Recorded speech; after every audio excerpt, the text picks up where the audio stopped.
Terrible Tornado is not a must-pull character in One Punch Man world. Why? Well, let's talk about it. So this is a banner right here, and just like all the other like banners, like the standard banner right here, it costs you 2,600 world silver for every multi, and once you've done 6 multis, you'll be able to guarantee an SR or higher quality item. And for the first reason as to why I don't think she's a must-pull is that I don't really think any character currently is a must-pull, as I think all the content in the game is currently clearable, although there's obviously some content that I haven't played currently, so I could be wrong about some other pieces of content, but some characters definitely can make it easier if you do pull for them and get them, and I definitely think she will be one of those, but I don't think she's necessarily a must-have character, as there's not really any content in the game that is like too limited to the point where you need the best, like one of the best characters in the game, like assuming that she is one of those. So yeah, that's why I don't think she's a must-pull. But that shouldn't stop you from wanting to pull for her, because if you like her, then go ahead, pull for her, try your luck. Hopefully you can get her, hopefully you can win the 50-50. And speaking of 50-50, that is the chance percentage that you have whenever you reach the pity of 60 draws. So essentially, once you've done 60, once you've done your 6th multi, you'll be guaranteed an SSR character. And that SSR character, once you've drawn them, will have a 50% chance to be either the rated up character, which in this case is Terrible Tornado, or just any other SSR character in the general SSR character pool. But then if you go ahead and lose that 50-50, the next SSR character obtained by draw is guaranteed to be the rated up character, which is obviously really, really good, as we've seen this system in other games like Honkai Star Rail, which is always really, really good. But my only potential issue is I don't know if pity is actually saved across banners, which I'm not too sure, although it does say the last 100 results of all draws will be kept, so I don't know if that necessarily means if pity is saved, as pretty much if pity isn't saved and you go ahead and say maybe do like 50 pulls on this banner and don't get her, then there's potential that you've just gone ahead and wasted those 50 pulls, which is probably why I'd recommend waiting. That if you do want to pull for her, then I would probably wait until you can guarantee yourself to be able to do those 60 draws to guarantee at least an SSR character for you to get and use. Because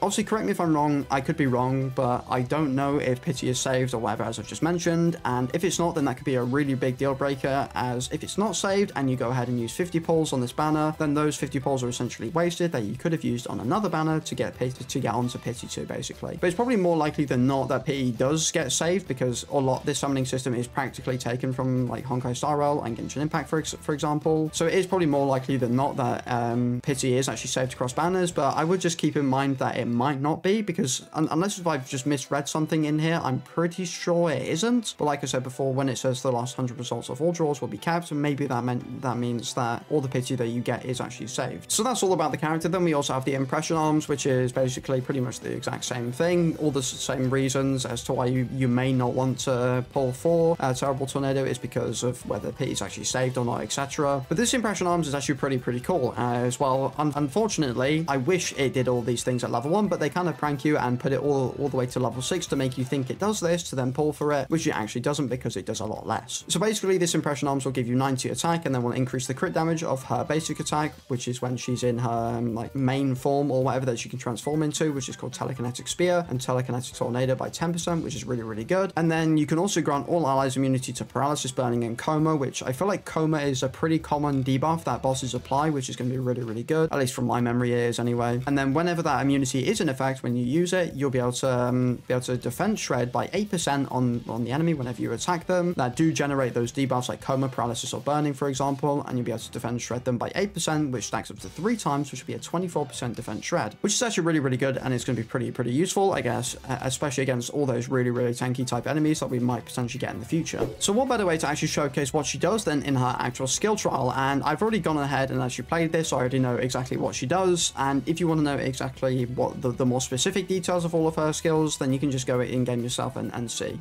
So basically, her whole function is basically using all of her attacks, being her Q, her E, and also just her regular attacks as well, to gain these to stack these telekinesis marks on the enemy. And basically, the telekinesis marks are the green circle that you can see that is filling up right there. And basically, whenever this is filled, it will allow us to gain access to our R skill. So I can just go ahead and spam this Q skill right here. And also, I want to mention that these cooldowns of these skills are not going to be reflected in game. These are just here so you can get those telekinesis marks really quickly, and that's pretty much it.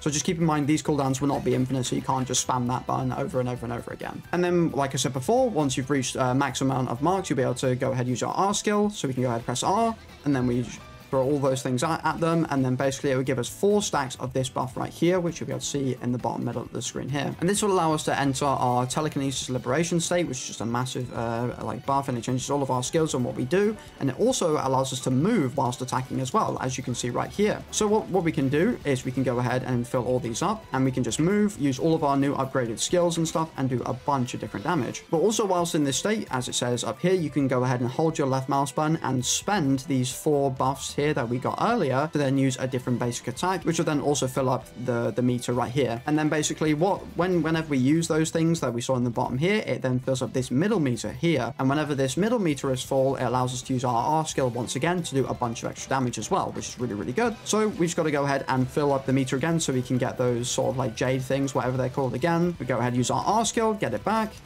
Hold down the left mouse button to spend them, and then we've got the R skill again. So we go ahead, use it, and then there you go. Pretty cool. So now we can actually go ahead and use free control, so you can actually see exactly how she's probably going to work in game with all of her actual cooldowns, so you can actually see the size of the cooldowns and stuff, which is really, really nice. So we're just going to move out of the way of the enemy, and she definitely becomes a lot better whenever she is in her like telekinesis state or whatever, because being able to move around whilst attacking is just really, really, really useful. I cannot lie.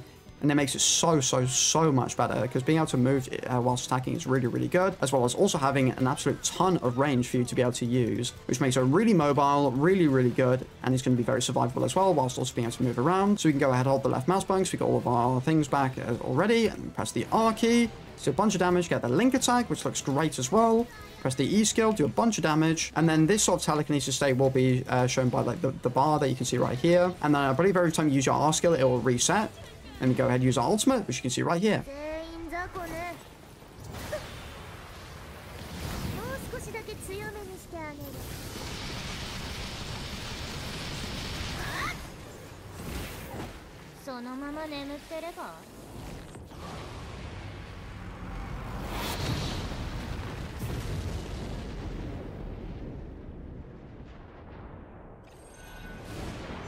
And there you go, an absolute ton of damage dealt. Amazing. Really, really cool. Great animation, just great kit overall, and it's just a fantastic DPS character, not gonna lie. And she's got a pretty cool windscreen as well, which is always good. So then from doing this trial, you'll be able to get 50 world silver and then 5 level 3 XP cards, which is always really, really good. And yeah, overall, she's a really, really fun character and is of the assault typing. So if you've still only got lightning max and you're really craving another assault character to be able to maybe clear something that you're somewhat struggling like right now, if you're like kind of new to the game, for example, then I guess that could be another reason for you to summon for her. And I also mentioned earlier about her SR impression arms, and you can actually go ahead and get her SR impression arms for free technically, because you can go ahead and get all of these basic arms files, which is obtained by going to the arms split thing in your menus, and you go ahead and split all of your arms, for example, like so. And then if you can get all the way up to the required amount to actually buy it, then you can go ahead and buy it. So that is going to be it for today's video. Terrible Tornado looks like a really, really good character. I don't think she is a must pull, especially if you don't have enough actual world silver to be able to guarantee all the way to pity, to that 60 pity that you do need in order to get an SR character. And don't forget, as always, this game is always just about having fun and just using all of your favorite characters from One Punch Man, and just so you can have as much fun as you possibly can. But yeah, thank you so much for watching. Don't forget to like, subscribe, and I'll see you in the next video, as I will definitely be making more videos on this game because I'm really enjoying it so far.